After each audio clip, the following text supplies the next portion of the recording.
Hello बच्चों, चलिए दिए गए प्रश्न को समझते हैं।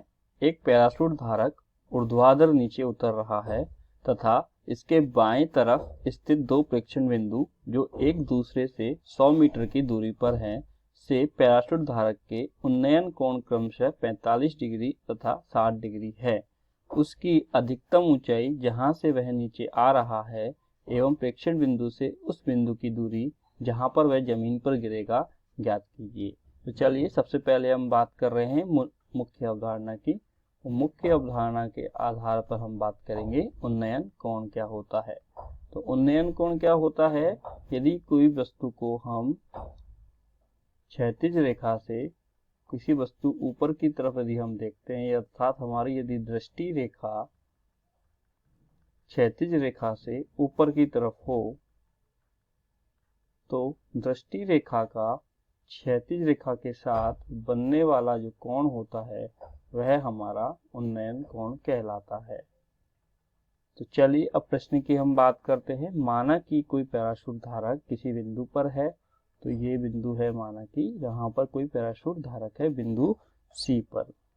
कोई व्यक्ति है, वह ऊर्ध्वाधर जमीन पर नीचे उतर रहा है, अर्थात वह व्यक्ति नीचे यदि उतरेगा तो जमीन पर बिंदु ओ पर आकर लगेगा। ये जमीन पर बिंदु ओ पर आकर गिरेगा। वह व्यक्ति अपने से बाईं तरफ दो बिंदुओं को देखता है जो कि प्रेक्षण बिंदु है। माना कि कोई बिंदु ए है, कोई दूसरा बिंदु बी है। बोला गया है इन दोनों बिंदुओं के मध्य की दूरी अर्थात ए बी के बीच की दूरी कितनी है? 100 मीटर है। आगे बोला गया है कि प्रेक्षण बिंदु से अर्थात बिंदु ए से और बिंदु बी से पैराशूट धारक के जो उन्नयन कोण है 45 डिग्री एवं 60 डिग्री है। तो माना कि प्रेक्षण बिंदु बी से उन्नयन कोण 45 डिग्री है। जैसे ही धीरे धीरे आगे बिंदु ए पर आते हैं तो कोण का मान बढ़ के क्या हो जाता है? 45 डिग्री से 60 डिग्री हो जाता है। अभी हमें क्या ज्ञात करना है कि हमें ज्ञात करना है कि प्रेक्षण बिंदु से उस बिंदु की दूरी, अर्थात हमें ज्ञात करना है ओ ए क्या होगा, ओ बी क्या होगा, और साथ में हमें ज्ञात करना है कि प्रेक्षण बिंदु से उस बिंदु की दूरी एवं उस अधिकतम ऊंचाई जहां से भी नीचे आता है, अर्थात हमें ज्ञात करना है ओसी का मान क्या होगा। तो चलिए हम मान लेते हैं। माना कि व्यक्ति जमीन पर बिंदु ओ पर गिरता है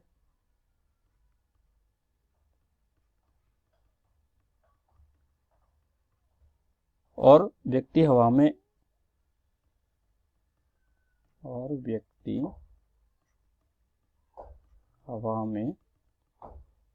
बिंदु सी पर है जहां से वह प्रेक्षण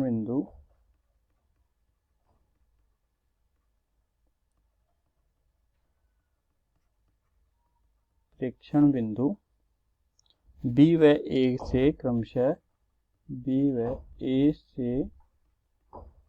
क्रमशः 45 डिग्री एवं 60 डिग्री का कोण बनाता है। 45 डिग्री एवं 60 डिग्री का उन्नयन कोण बनाता है। चलिए आगे बात करते हैं। माना कि ओसी का मान कितना है? ओसी बराबर है एच। तो माना ओसी बराबर कितना है? एच है। ये क्या है? व्यक्ति की जमीन से दूरी, व्यक्ति की जमीन से दूरी, अर्थात हम कह सकते हैं इसको क्या कह सकते हैं? हम ऊंचाई भी बोल सकते हैं। चलिए ओए हम मानते हैं। ओए बराबर है एक्स।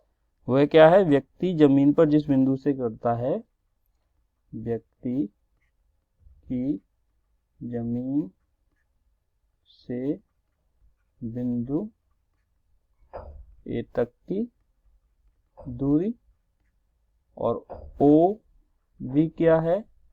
हमारी हो जाएगी, यदि हमने इसको x माना है तो ये क्या हो जाएगी? x plus 100। वो क्या हो जाएगी? व्यक्ति की जमीन से बिंदु बी तक की दूरी।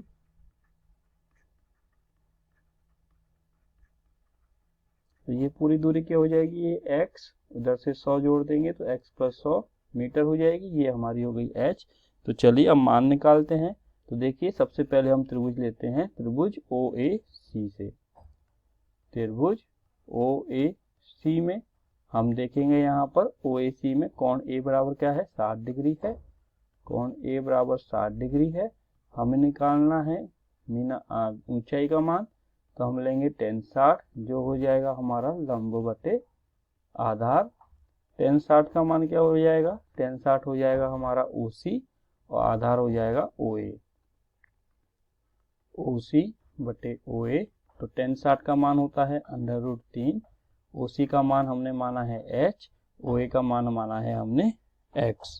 तो यहाँ से h बराबर क्या आ जाएगा, x √3। इसको हम समीकरण 1 मान लेते हैं। अब लेते हैं हम दूसरा त्रिभुज, त्रिभुज OCB में, जहाँ कोण B क्या है, 45 डिग्री। तो त्रिभुज OCB या OBC में हम कुछ भी बोल सकते हैं, जहाँ पर कोण B क्या है, 45 डिग्री है। तो tan 45 क्या हो जाएगा हमारा, पुनः लंब बटे आधार। तो लंब बटे आधार, लंब का मान क्या हो जाएगा हमारा OC, ऊंचाई, आधार का मान हो जाएगा हमारा OB। तो tan 45 का मान एक होता है 1, OC का मान है h, OB का मान देखेंगे क्या आएगा, x + 100। कहाँ से आया, आप यहाँ से देख सकते हैं, OB बराबर क्या है, x + 100। तो चलिए इसको हल करते हैं। तो हल करने पे क्या आ जाएगा, h बराबर हमें प्राप्त हो जाएगा x + 100। ये हो गया समीकरण नंबर 2। तो हम ज्ञात कर लेंगे यहाँ से x का मान। तो समीकरण 1 से h बराबर x√3 समीकरण 2 में रखने पर, समीकरण 1 से h का मान समीकरण 2 में रखने पर, तो देखिए क्या प्राप्त होता है हमें, देखते हैं। h बराबर क्या है यहाँ पर, h बराबर है x√3, समीकरण 2 है h बराबर x + 100। तो हम रख देंगे यहाँ पर x√3 बराबर x + 100। यहाँ से x√3 - x बराबर 100, x वेनिश लेंगे तो √3 - 1 बराबर 100। तो x बराबर हो जाएगा 100 बटे √3 - 1।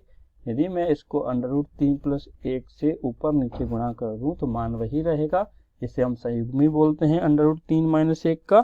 तो यहाँ से हम हल करेंगे तो हमें प्राप्त होगा x बराबर 100 √3 + 1, और नीचे आ जाएगा हमारे पास 2। कैसे आया देखिए, √3 - 1 और √3 + 1 को मैं लिख सकता हूँ √3 का वर्ग - 1 का वर्ग। कैसे, क्योंकि a + b क्या होता है, a² - b² होता है। तो √3 का वर्ग होता है 3, 1 का वर्ग होता है 1, 3 - 1 क्या हो गया 2। तो हमने यहाँ पे क्या लिख दिया, सीधा इन दोनों के गुणनफल का मान 2 लिख दिया। 2 से 100 को हम काट देंगे, 50 बार जाएगा। तो x बराबर हो जाएगा 50 √3 + 1। चूंकि √3 का मान क्या होता है, √3 बराबर होता है 1.73। तो यहाँ पर √3 का मान हमने 1.73 रख देते हैं। तो रखने पे क्या आ जाएगा, x बराबर 50 1.73 + 1, हल करेंगे 50 2.73। इसको यदि आगे गुणा करेंगे तो गुणा करने पे हमें प्राप्त हो जाएगा x का मान 136.5, और इकाई क्या हो जाएगी, मीटर हो जाएगी। x क्या है, यहाँ से हम देखेंगे तो x है OA। यहाँ हमने माना था x बराबर क्या है, OA व्यक्ति की जमीन से बिंदु A तक की दूरी। तो हम लिख देंगे, यहाँ से हमें क्या प्राप्त हो गया है, x बराबर 136.5। तो हम लिख देंगे व्यक्ति की जमीन अर्थात बिंदु O से प्रेक्षण बिंदु A तक की दूरी क्या मानी है हमने, x, वो क्या आ जाएगा 136.5 मीटर। हमने एक दूरी तो ज्ञात कर ली है, व्यक्ति की जमीन से प्रेक्षण बिंदु A तक की दूरी। अब हमें दूसरी दूरी ज्ञात करनी है OB। तो यहाँ हम लेंगे समीकरण नंबर, यहाँ से हम देखेंगे OB बराबर क्या है, x + 100। तो यहाँ लिख देंगे, चूंकि व्यक्ति की जमीन से प्रेक्षण बिंदु तक की दूरी है OB x + 100 और x का मान क्या आया है हमारे पास 136.5 मीटर। तो x बराबर 136.5 मीटर लिख देते हैं। 136.5 + 100 और हल करने पे आ जाएगा 236.5 मीटर। ये क्या हो गई?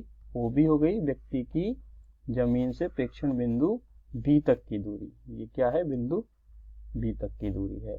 तो हमें यही ज्ञात करना था कि व्यक्ति की जमीन से किस दूरी तक वह गिरेगा, तो हमने निकाल लिया है। अब हमें क्या ज्ञात करना है? साथ में मीनार की ऊंचाई भी ज्ञात करनी है कि अधिकतम ऊंचाई जहां से वह गिरेगा। तो देखिए h बराबर क्या आया था? x√3। तो x√3 तो हम निकाल देंगे। ऊंचाई बराबर ऊंचाई h बराबर क्या है? x√3। तो x का मान हम रख देंगे 100, √3 का मान रख देंगे 1.732। तो यहाँ से यदि हम आएगा तो 173.2 मीटर हमारा मान आ जाएगा। सॉरी, मैं गलत कर गया हूँ। ये हमारा यहाँ पर आ जाएगा, x का मान हमारा आया है 136.5 मीटर। 136.5 और गुणा करेंगे 1.73 से। तो 1.73 से 136.5 को गुणा करने पर आता है, 1 मिनट में बताता हूँ, यहाँ आ जाएगा 236.145 मीटर। तो हम कहेंगे ऊंचाई का मान कितना हो जाएगा? h बराबर 236.145 मीटर। बिंदु B की, प्रेक्षण बिंदु B की जमीन से दूरी 236.5 मीटर। बिंदु A की प्रेक्षण बिंदु से दूरी, प्रेक्षण बिंदु A की जमीन पर जहां व्यक्ति गिरता है वहां से दूरी 136.5 मीटर। तो हमने तीनों मान ज्ञात कर लिए हैं। तो तीनों मान ज्ञात करने का आपने तरीका देखा कि हमने मुख्य अवधारणा के आधार पर किस प्रकार हल किया है।